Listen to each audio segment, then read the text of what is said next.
Hi. So this week I'm exploring 5 mistakes I know people make when trying to manage successful change. And the 2023 research from DDI identified managing successful change as one of the 5 key skills lacking in leaders today. And I talked about not starting with why. I've talked about doing communication rather than having conversation.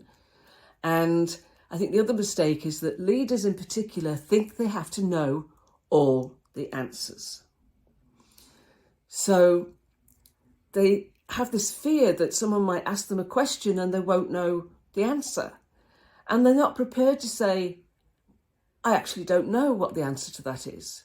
I will go away and find out. And they have this fear of being vulnerable. And vulnerability is not a weakness. Vulnerability is a strength. It's a sign of courage, an absolute sign of courage. And being open and honest and vulnerable does not put you at risk. So be prepared to say, I don't know what the answer is.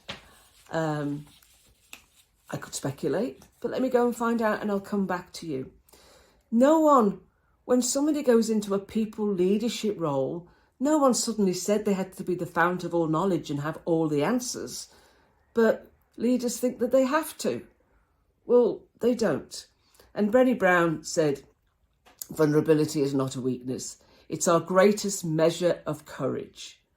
Vulnerability sounds like truth and feels like courage. Truth and courage aren't always comfortable, but they're never a weakness. And when you are vulnerable and you're honest with people, you build a connection with them, which in turn builds trust.